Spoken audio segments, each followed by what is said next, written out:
What's up, beautiful people? I can't believe we're already at the end of season two. It's been wild, it's been crazy, and it's been fun. So I just thought I'd come on here and talk a little bit about what I liked about season two and where we plan to go in the future. I love the interviews we had. That was the first time I really interviewed anybody outside of being on camera, not for a podcast, but being on camera. But most of my interviews were not shows unless it was for the news or something. So this is the first time actually made my own questions and did my own interviews. So I hope you guys really enjoyed it. One of my favorite interviews I did was with Mikey of Islander because he was so cool and he was like just talking about how even though he does music and even though he loves it, he still keeps his love for God and everything going.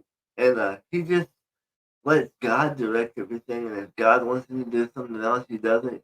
Um, I liked how he talked about how he was gonna put me in a music video, or maybe have me on the ramp flying off the stage, and just the way he laughed at my jokes and the way I got on stage, and we just had a good conversation, and I hope to catch up with him. We had Brent Underwood. He was really cool because we've actually kept in touch and we've been messaging back and forth. And he's actually hooked me up with some more interviews for this podcast and helping me in that direction and really teaching me a lot about how to go about finding these people. We have some good ideas about what we want to do in the future with this podcast. And as well, we're creating something completely different with By the Horns. By the Horns is going to be around, but everything is going to be shifting over to Crazy Wheels. So you're going to see a lot more content with Crazy Wheels other than just the podcast. It's going to be videos. It's going to be me out in the community doing stuff. I know I have YouTube, but we're going to be a lot more frequent with going live and doing things like that. So Crazy Wheels is actually becoming an actual brand. It's gonna be the number one brand, and you guys were the reason for that because you guys seem to like the podcast, and I know I like interviewing people like Elizabeth. She talked about the surgery she had, and why she didn't have the surgery and all that. So this podcast is also about bringing awareness. So that's really why I like that interview is because she brought something to the table that I never thought about I never really realized that you can get, medical. You have to make medical decisions like that. You think it's funny. Why would somebody want to cut their legs off? But when you really stop and think about it, there's a lot of things that we have to go through. We have to struggle with in a wheelchair and dealing with our daily life. And if it's gonna make our mobility and our passion for life and the way we feel better, sometimes we gotta make hard decisions. Sometimes we gotta do what is not what some would say good for us or necessary, but we got to do what's best for us, and it may be hard, a hard decision to make. So I hope you guys really realize that what I was trying to do there is tell people that even though life gets hard and you have to make a hard decision, you make the best of it and you use it to educate people. Because I know she really educated me when we were first talking about it on the phone or on the Facebook.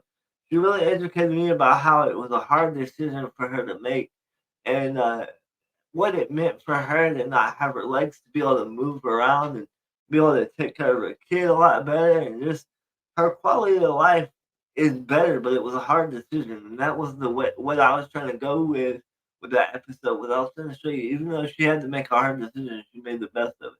And then we had the Capitol crawl. I didn't even know there was a thing called the Capitol crawl. I didn't even know about it until somebody said, "Hey, we're having a Capitol crawl at the Capitol. You want to go?" So I started researching into it. I didn't even know that Kristen had went up all those steps by herself. She went up 83 steps by herself to crawl up the Capitol steps so that they would pass the ADA. And I don't know if you guys caught that in the episode, but she was the last deciding person that passed the ADA here in America back in 1990. And so it really made me think about, we go through hard times and we have these struggles living with a disability, but we really don't realize the fight that just us as advocates and us as people and how we all have our own message, but we're all fighting for the same thing. We're all fighting for equality. We're all fighting to be a part of the community, to be around people that care about us, that love us, that want to support us. We want to go big places in the world, but it takes a lot more support than it would able-bodied people because able-bodied people can just go get in the car and drive. We can't go get in the car and drive. We have to have transportation. We have to have so many things to even get out and just go to a restaurant or go to the movies or do anything that people sometimes take for granted. So if you're an advocate, you feel like you're not doing enough and you need to do more and what can I do? Just get out there and fight. Do what Kristen did. Figure out a way to start a campaign about something that you're passionate about. I know I talked about starting a campaign for the marriage facility because if we're disabled, we can't get married, we lose our benefits. So that was really um, a motivating force for me to have that story on the podcast because Kristen was doing the exact same thing we're all doing as advocates. We're fighting for ourselves, but if you're a true advocate, you're not only fighting for yourself, everything you do is for other people. Everything you do is for the disability community so that you can be seen and your community can be seen and we can make big changes and make people realize that we may be disabled, but we have hopes and dreams and passions just like anybody else. It just takes a lot to go through that. And to go along with that, we also had the Olmstead Act, where they're trying to put people in institutions if you don't have a Medicaid waiver because it went into some legislation where it was in some kind of fishing bill or something. But that got tied into things. And the reason why I did that episode is because not only is it very important to advocate and know the issues going on, but it's also important to pay attention when you go advocate. Pay attention to what's going on. Pay attention to information given. Pay attention to what the bill is about. Pay attention to information a few days, maybe a few weeks before you go, so you really know what you're talking about. Because when you go the ropes, these people are gonna ask you hard questions. These people are gonna make you think. These people might make you mad a little bit, but you got to have a way to come back at them to hear your voice, to stand out, so they know that you mean business, and they know that just because you have a disability doesn't mean you're not gonna fight for yourself and your community. So that's why I did that episode was because that's a hot topic with people with disabilities right now. So we have spent all these years trying to get out of institutions, and now we're being pushed 10 steps backwards. So if we don't fight for the things that matter in the fight and fight for the things that are going on, that's when we have an issue because we just let people push us around and do whatever. And then we had my buddy Grant at the Mark Society. That was a really fun interview because not only is he a great businessman, like I said in the podcast, but he was also just so cool and so humbling. And the reason why I had him on is because not only is he a cool guy and he's got things like I had funny bear sitting right there and always having funny jokes and just having a good time, but he's also a business owner. And he also understands the disability community because most people don't know it. He has obstacles and challenges and things like that, but he does not let it stop him. Even though he's not able to tattoo, he owns a tattoo shop. He's around the industry. He's around people. He's networking. He's starting all these tattoo conventions. He's in his community. People are knowing him for his passion and his love for tattoos, and he's able to express that to the world and show the world just because I can't tattoo doesn't mean I can't have my stake in the business and doesn't mean that my voice can't be heard. This man, like I said in the episode, this man is so good at the craft of what his artists are doing that he will not even post a picture of the tattoo if he doesn't like it or if it's not to his standards or to the shop center on the mission that he set out for that shop to create. So that's why I really had him on the podcast, and I hope you guys took that away from it. Yeah, the tattoos are cool, and the talking about tattoos and all the art's cool, but he really used his circumstances and his inability to tattoo to push through to find a way to still be around the industry and the people he loves. And then we have Logan and Daisy. This is really cool, and the reason why I interviewed them is because most people with disabilities do not think they can date because they let the challenge of their chairs or their parents or their caregivers get in the way, and then they see somebody else dating, and then they realize, hey, I can do that too. I've always wanted to. I've always wanted to make a connection with a partner. I've always wanted to be with somebody. So then it gave them a different outlook at looking at themselves and what they can do to date. And Logan's really cool because he also has a band, so he's got two different things going on for him. So you also gotta find that right partner. And Daisy, I think um they really match each other really well. Because one of the interview questions I said, "What do you think that most people misunderstand about the relationship?" And they're like, I feel like they think that we can't do nothing. Like we're totally dependent on somebody. And so that was really interesting that they don't let it stop them. And even though Logan needs a little extra help and she worries about him going on trains and blessing like that, that's everybody. So I was wanting to interview them to show just because they have a disability, they didn't let it stop them from dating, and they actually met on Tinder. And that was the first time I ever heard of anybody meeting on Tinder with a disability. I know every time I've swiped on Tinder, I say yes, yes, yes, and nobody ever hits me back. So it was really amazing that they pushed through and still use Tinder and use what was at their fingertips and didn't let them stop him. And one of the questions I asked was, "Did you know she was disabled?" He's like, "No, I didn't know until I started talking to her." Well, this is a good thing to segue into people without disabilities.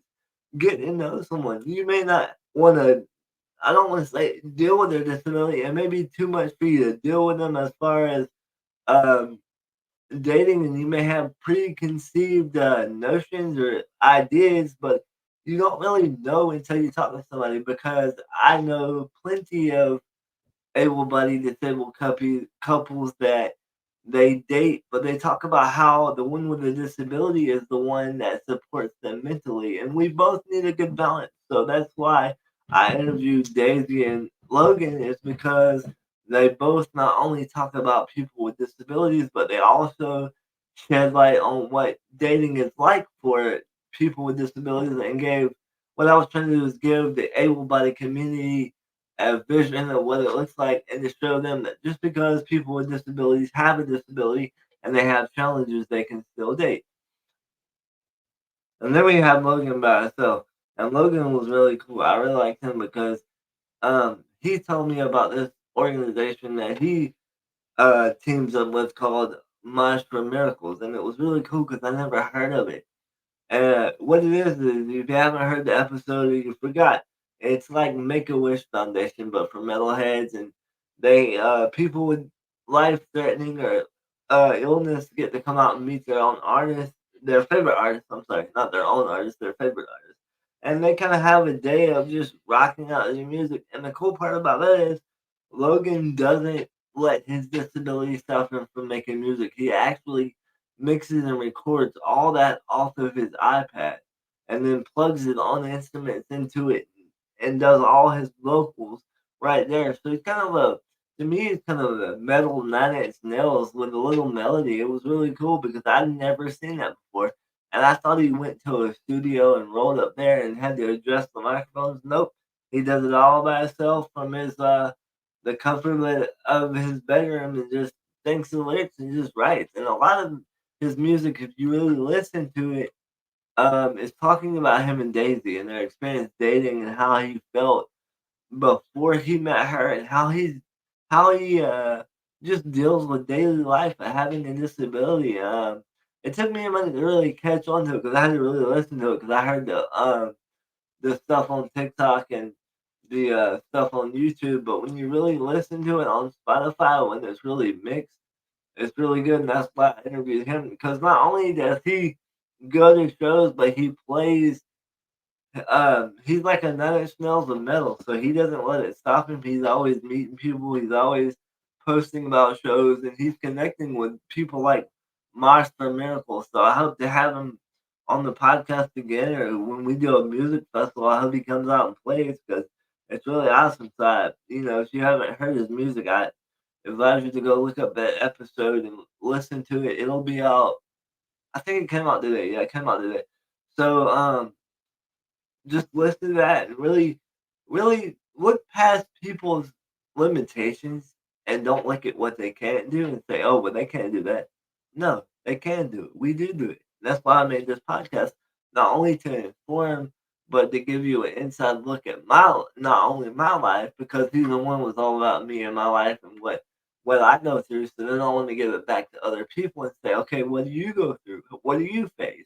And so we're gonna have a lot of interviews. We're gonna talk about intimacy one interview. I mean, we're gonna talk about all kind of. I mean, the list goes on and on. I'm trying to be what I tell people, the wheelchair Joe Rogan. So yeah, just pay attention and make sure you go check out all the great artists. Brent has a new song that just came out.